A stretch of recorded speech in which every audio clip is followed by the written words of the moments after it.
juróom-ñett waxtu tegal ñaari simili ñu nekk ci suñu pàcc bu mujj muy pàcc bi ñu jagleel suñu gan muy invité grand entretien ma feggoo ci ak Ramatoulaye Sarr nuyu naa la bàyyi la ak gan gi. maa ngi lay fay bu baax Ndeye Fatou nuyu également auditeur u Salam Sénégal ñi teewlu ci fajar ba léegi suñu gan nag ci waxtu gi juróom-ñetti waxtu di 8h dañuy dalal docteur monsieur Léopold Tendeng moom nag mooy chargé des finances bu SAES bureau national chargé des finances bu ngeen ko déggee ma wàllu koppar gi ba moo koy saytu docteur nuyu nañ la dalal la ci Salam Sénégal. Ramatoulaye maa ngi lay fay. di la gërëm ci chaque fois boo amee actualité bu concerné université nga bëgg ci jël avis SAES.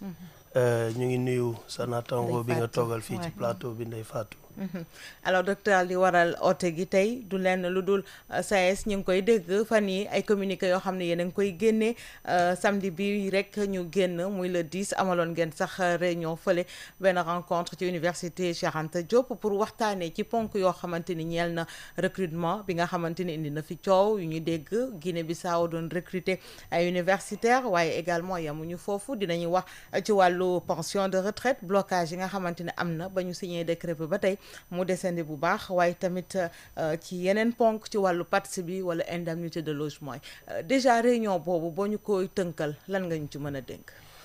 waaw réunion boobu dafa doon inscrire rek ci suñu doxalin bi ñu tàmm am. parce que ñun dañoo am ay instances yoo xam ne régulièrement dañuy faral di daje di waxtaanee questions yi ñuy concerné. bureau national bi chaque weer dafay daje. secrétariat national bi ñetti weer bu ne dañuy daje. donc coow li jóg nag ci diir boobu nga xam ne waroon nañ amal ndaje boobu. mu nekk loo xam ne dañ ko fa waxtaanee en même temps. alors addu ngeen ci ponk bi le ñu ngi koy wax ndax kile di jëwriñ gi ñu dénk wàllu njàngale mu kawe mi sax rek moom addu woon na ci sàkk woon na sax ngir ñu indil ko ci ay xibaar yu gën a yaatu muy recrutement enseignants chercheurs yi nga xamante ni réewum Guinée mi ngi ko doon recruter ñu seetlu ci lu toll ci 59 la ñu wax naam bu fekkee ni ci biir am na ci ñoo xam ni ay pardon retraité lañu mais am na ci ñoo xam ne ñi ngi toujours en activité. waaw Ramatoulaye doxalinu ministre bi doxalinu kilifa la doxalinu jëwriñ la. ndaxte bu fekkee dañoo xëy gis benn liste bu génn ñu naan ay doomu Sénégal wala ay borom xam-xamu Sénégal. dëkk bu ñu jegee mu ngi leen di woo di leen jox liggéey yoon la moom mu gestu te ministère am la concerné mu am ci ay leeral pour xam nan la yëf yi tëddee. sortem boobu nag tamit ñun. interpellé nañu en tant que syndicat pour xool aussi yan condition la liste yooyu génneeg yooyu moom moo waraloon tamit bi circulaire bi génnee ba tey ñun ñu toog di def suñuy gëstu pour xool exactement nan la fa tëddee. nan la fa tëddee ba ngeen defee seen gëstu. waaw li ñuy njëkk a wax mooy que ni li waral coow li ak inquiétude bi mu soulever ci population bi. yaakaar naa ne yeggul ci niveau boobu ndaxte bi ñu defee suñuy gëstu gis nañ ne ci chiffres yi nga xam ne moom la Guinée wane annoncé ko. dafa am ay détails yoo xam ne jotuñu ko génnee parce que bu ñuy ne 59 enseignants docteurs ñooy dem Guinée lañ recruter. foog ñu leeral ci ne ci biir nombre boobu am na ñoo xam ne ay docteurs lañ te amuñu liggéey. ci biir liste boobu tamit am na ñoo xam ne liggéeyal nañ Sénégal ba ñu ràjjee leen ci système bi. muy ay retraité. xëy na bëgguñu toog mu am dëkk bu leen soxla ñu war a mën a dem dimbali leen jàppale leen pour ñoom it ñu mettre en place benn système universitaire. am na ñu sañ-sañ boobu ñooñu nga xam ne retraité yi la mais ñi nga xamante ni ñoo gën a soxal gën a intéressant mooy ñi nga xam ni en activité la ñu nekk est-ce que dëppoo na aussi ak loi yi nga xamante ni mooy régir université. waaw xam nga universitaire mooy koo xam ne xam-xam bi da koy am. dem di ko wuti. te xam-xam uti ko du ubbi ay téere rek ne ci da ngay dem di partager expérience di échanger ak yeneen réalité donc mobilité dafa inscrire ci loi bi nga xam ne daf ñu tënk. D'accord. donc enseignant am na sañ-sañ dem ubbi ay partenariat di tibb di indi. waaye di jël tam ci li mu am di ko dem di ko échanger te di fàttale yi nag ni. Guinée jëgul rek ñëw Sénégal di jël ay enseignants di yóbbu. wala di leen solliciter pour ñu dimbali leen ci li ñu bëgg a def. mu nekk nag loo xam ne mën nañ ko rafetlu ci confiance bi nga xam ne. am na pays voisin boo xam ne am na ko ci Sénégal ba pare wóolu Sénégal parce que mënoon nañu dem Europe dem États-Unis dem fu ne di ko jëli. waaye gis nañ ne li ñu soxla am na Sénégal war nañ ko mën a ñëw jël. fekkee disponible na. te dañ ko inscrire ci benn protocole wala benn convention ak Sénégal.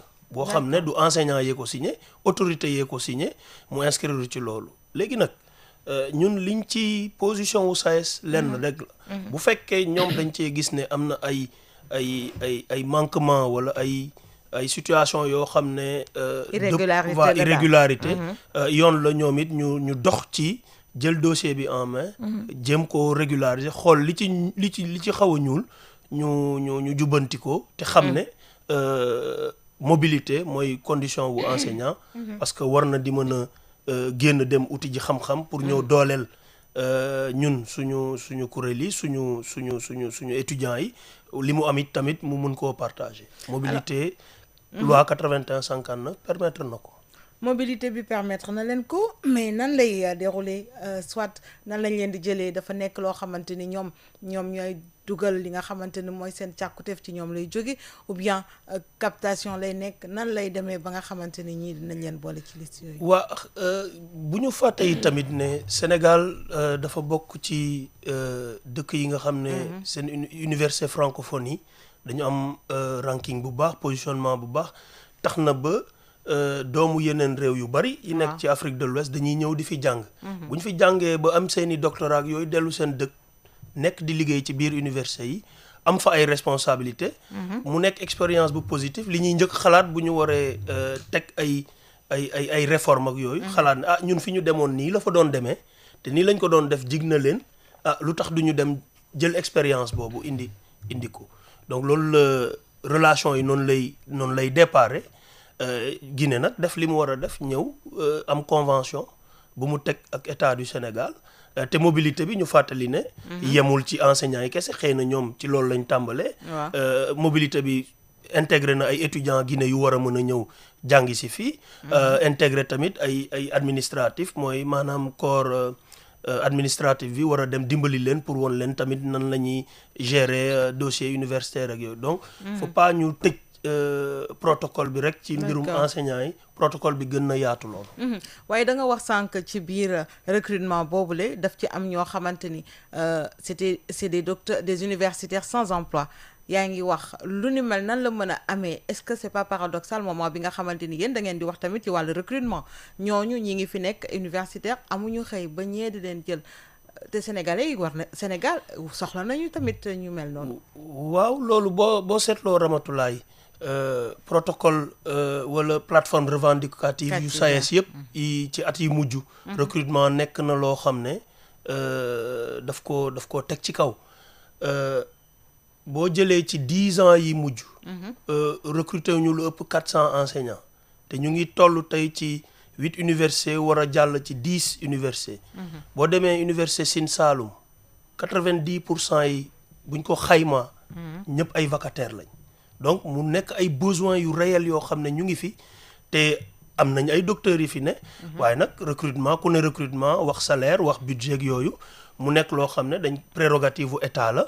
waaye ñun mënuñu lu dul di fàttali di rappeler ni université soxla na ko te tey boo jëlee standard yi maanaam dañ la ñun ñu ngi ci 0,71 mu sori lool norme yi nga xam ne benn enseignant war na mën a couvrir diggante 20 maximum 30 étudiants ñun ñu war a nekk ci ratio bi nga xam ne vraiment doublé na voire triplé na yéen a ngi ci 0,71 waaw fa la ñu toll di rafetlu nag volonté gouvernement bi bees bi ñëw d'un coup ñëw war a recruter 500 enseignants recrutement yooyu ci université yi ñu ngi commencé di ko lancé nañ ko tàmbali na ñu ngi étudier dossier yi du yàgg ñu liste yi génn ak yooyu léegi man li ma jaaxal ba tey mooy recrutement 500 enseignants yooyu gouvernement annoncé na ko nee nga tàmbali na lan moo waral kon ñii ñoom ñu je sais pas c'est un choix wala lan ci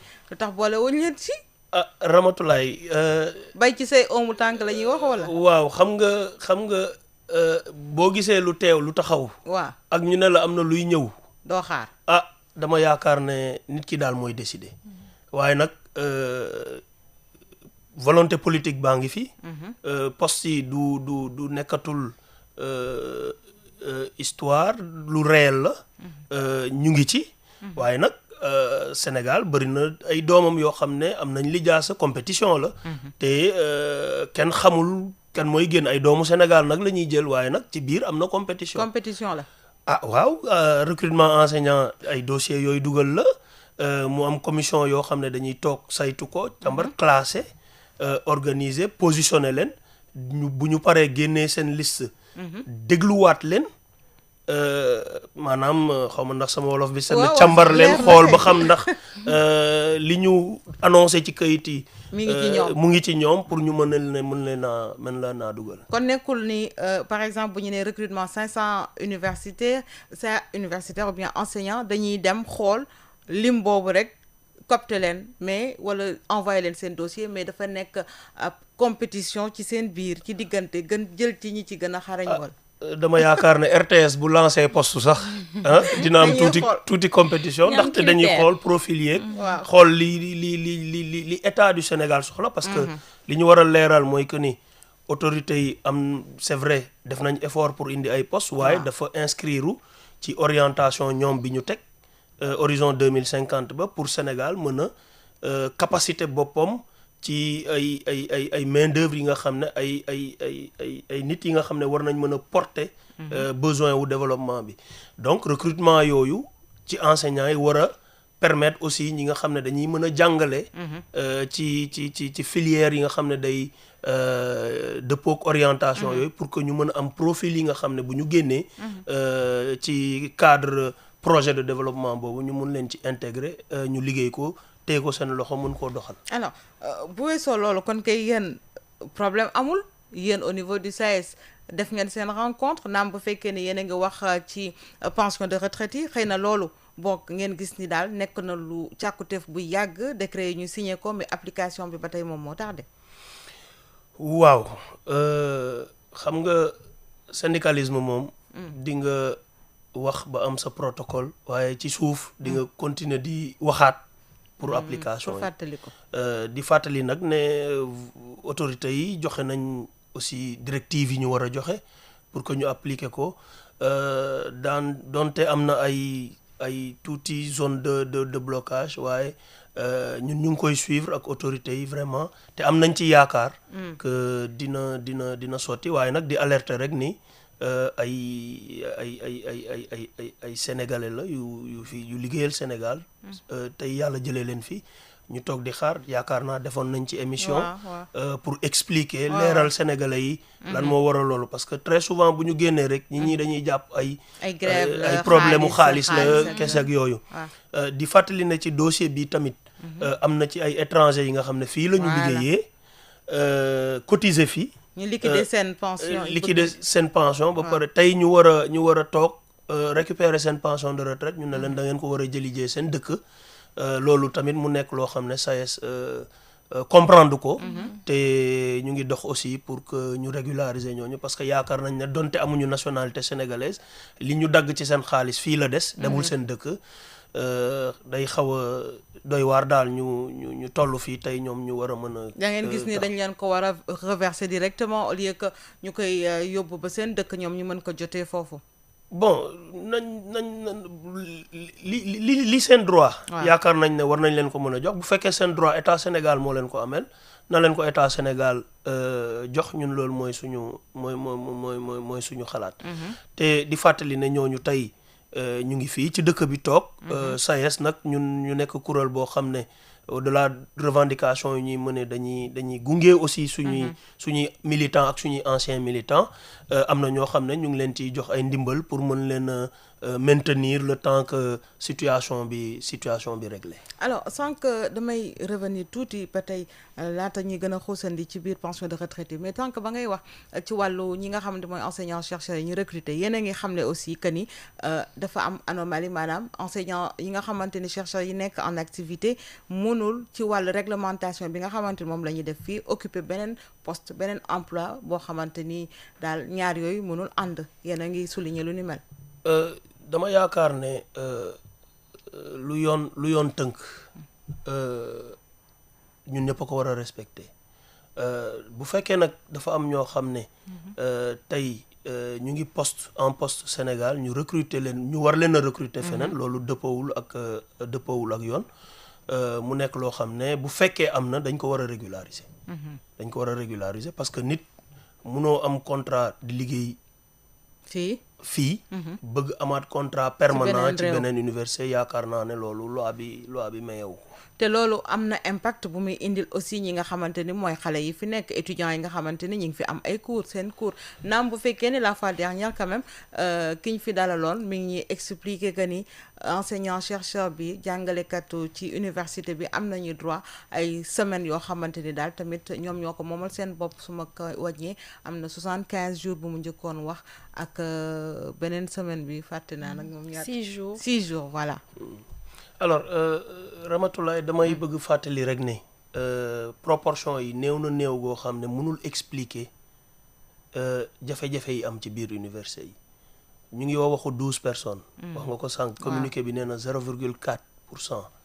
donc yaakaar naa ne tey bu ñu jàppoon sax ne ñooñu. defuñu seen liggéey loolu warul mën a tere université mu continuer fonctionner. liñ ciy wax mooy bu fekkee. amul nekkul ci yoon nañ ko régulariser mais mënuñu jël loolu ne loolu moo tax tey université yi doxatul parce que problème université gën na xóot loolu te looloo waral chaque fois SAES di génn di alerter di informer pour ñu éviter yegg ci yenn gën na xóot ci naka tey ci jot nañ ci am ay waxtaan amoon na fi ay protocole xam nga bu ñu delloo ci protocole yi tey problème mu infrastructure université yi tax na année yi mënatul normal parce que bu ma jëlee man faculté bi ma nekk tey mënuñu dugalandoo étudiants yëpp muy fac ban faculté des sciences économiques et de gestion première année deuxième année troisième année ba maîtrise mënuñu de démarrer ndoo parce que amuñu infrastructure yu mot yu doy pour que ñu mën leen jëlandoo ñoom ñëpp ak massification bi fu mu toll ni képp Sénégal jël na engagement képp ku am bac dañ la war a orienter ci université yi tax na ba tey capacité d'accueil yu université yi dépassé nañ ko ba tey jii nii yeneen université ñu ngi koy créer pour un peu désengorger Dakar jéem a revenir à des situations yi nga xam ne mooy tane muy problème donc boo xamante ni waruñu ci mën a yokk ci li nga xam ne waaye aussi am na PATS yi ñu ngi leen ciy tudd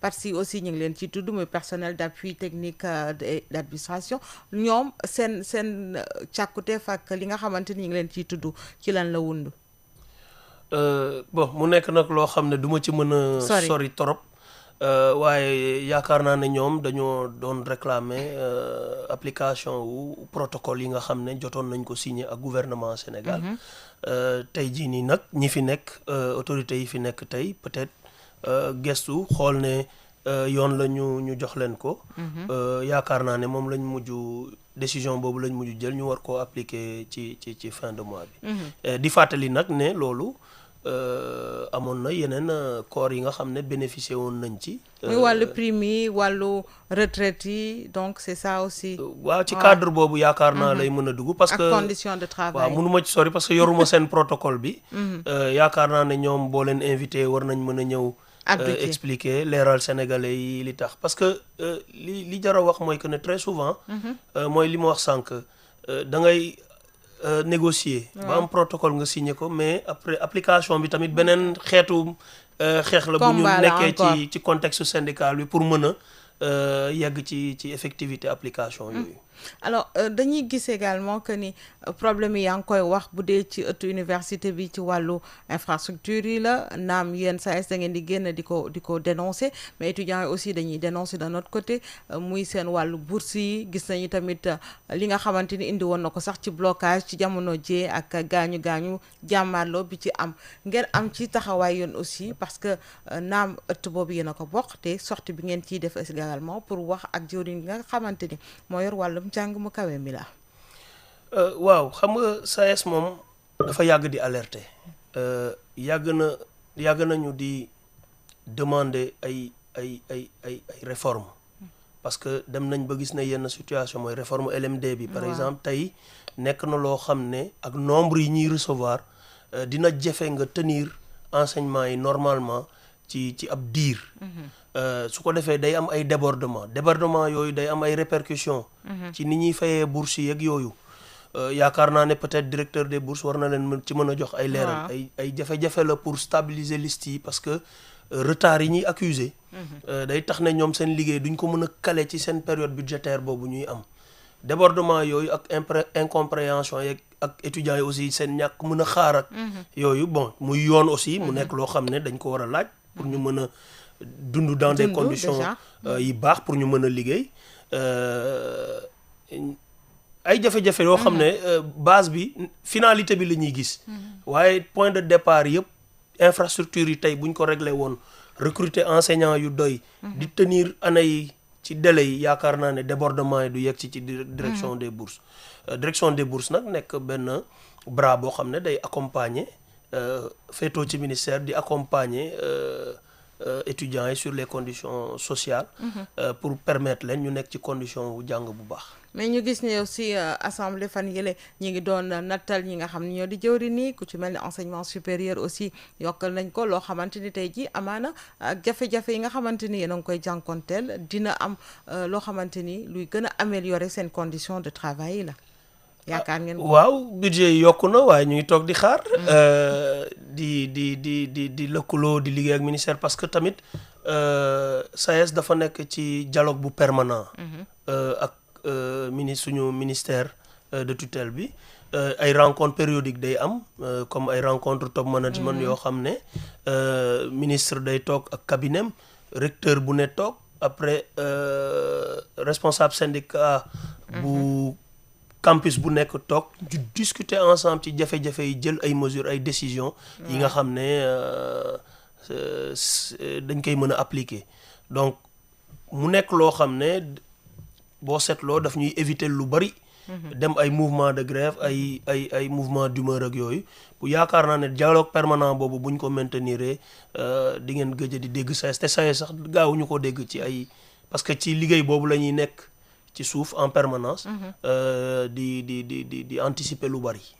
kon mën naa bamtu kàddu yi nga xamante ni jëwriñ gi wax na ko mu ne y a pas péril en la demeure mais yéen aussi au niveau du SAES gisuma fi lu jaroon bu fekkee am na ay dossiers yu bar yoo xamante ni war nañ ci mën a taxaw ngir indi jëwriñ gi mu daal di doxal li nga xamante ni moo di appliquer yenn kii naam loolu amul lenn lu mu gàllankoor ci seen jàngale yi ngeen di defal ci université yi.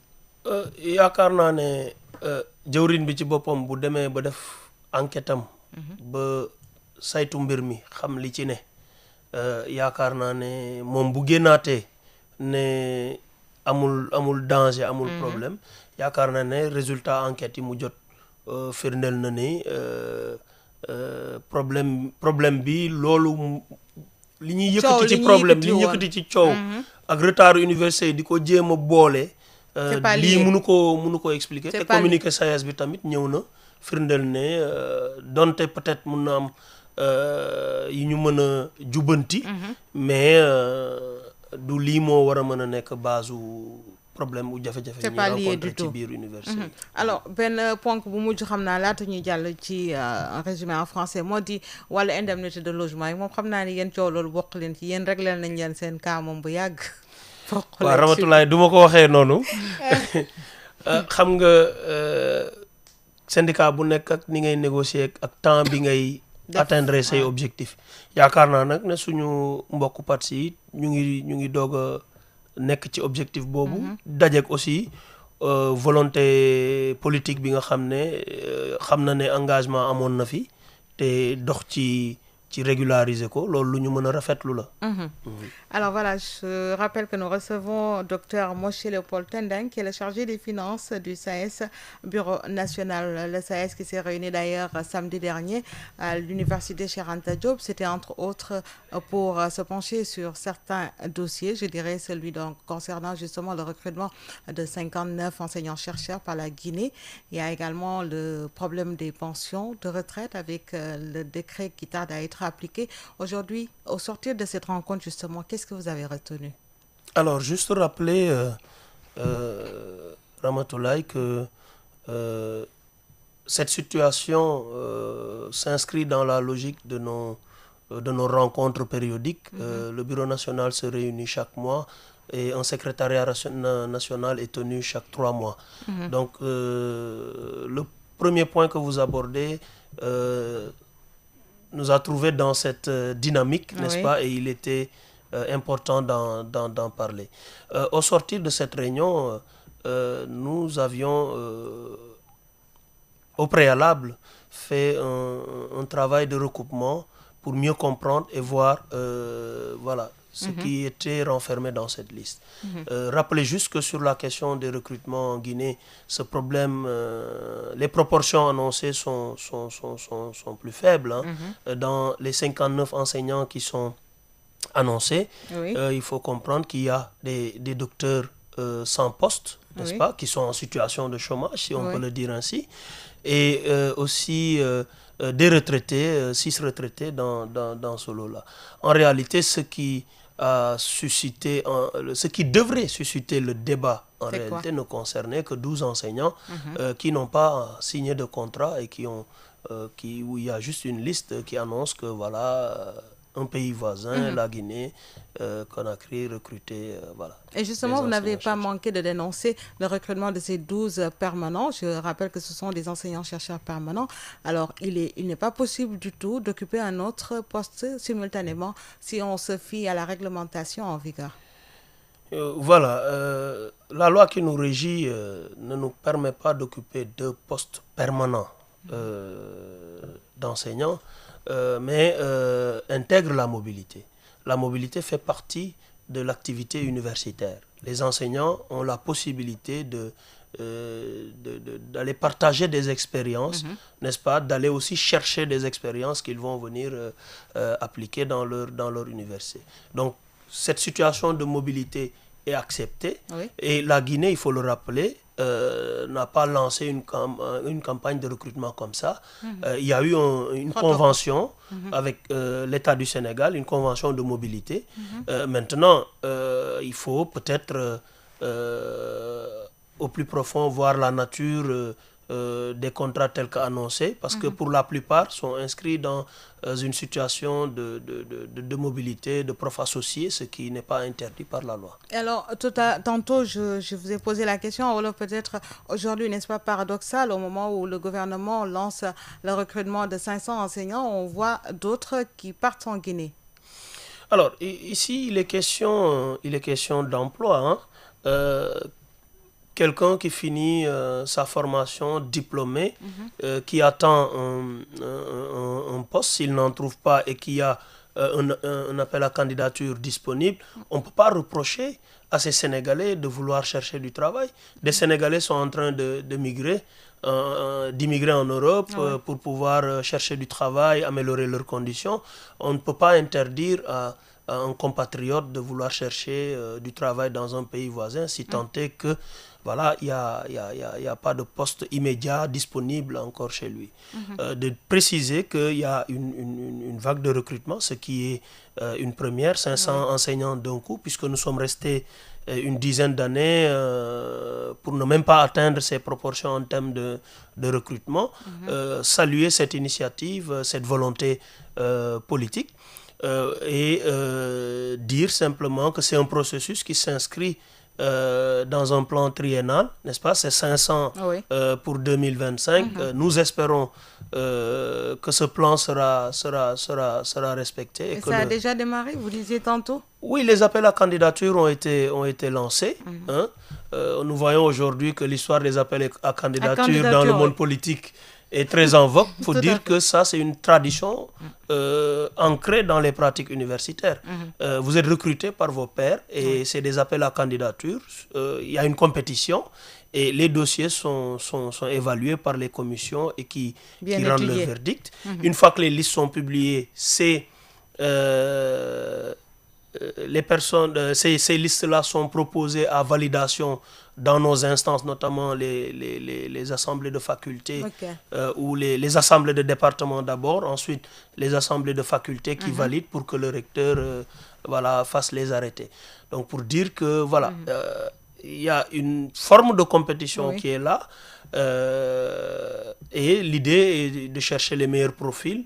De chercher les profils qui permettront justement de porter les défis du développement tant souhaité par les autorités. Peut-être le tout dernier point, qu'en est-il des pensions de retraite avec les décrets signés et qui tardent à être appliqués?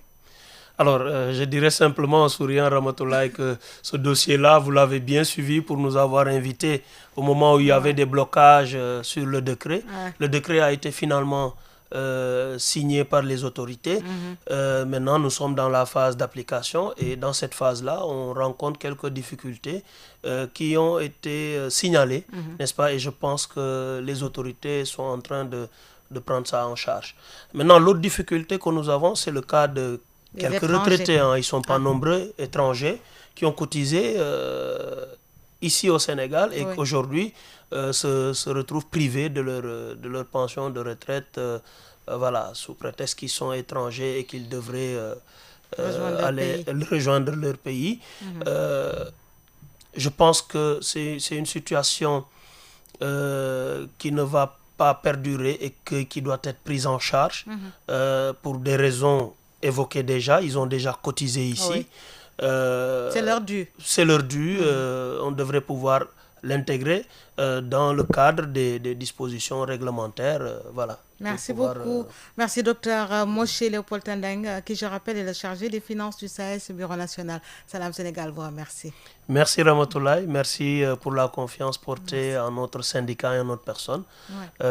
Toujours dans ce souci de vouloir toujours avoir la bonne information pour informer la population. Je vous encourage et remercie la RTS. La RTS est toujours là pour éclairer la lanterne des auditeurs. Merci en tout cas, Dr Moshe. Merci Ndeye Fatou. Merci beaucoup Ramatoulaye, jaajëfal suñu gan bu baax Dr Moshe Léopold Tendeng mi nga xam ne lañ doon amal waxtaan mbokk yi léegi Adja Fatou Sarr mi ngi ñëw utuñu ci lii di Allô Sénégal di pàcc bi ñu leen jagleel ngeen woote wax seen xalaat ci liñ doon waxtaanee SAES ak li nga xamante ne nii mooy seen ay bëgg-bëgg ñu di ko laaj ak nguur gi waaye itam coowal ak jàngalekat yi nga xam ne ñu ngi ko doon wax ca Guinée lañ leen war a recruter loolu lépp mën ngeen ko waxtaan ak Adja Fatou Sarr Salam Sénégal dina del si ëllëg incha allah.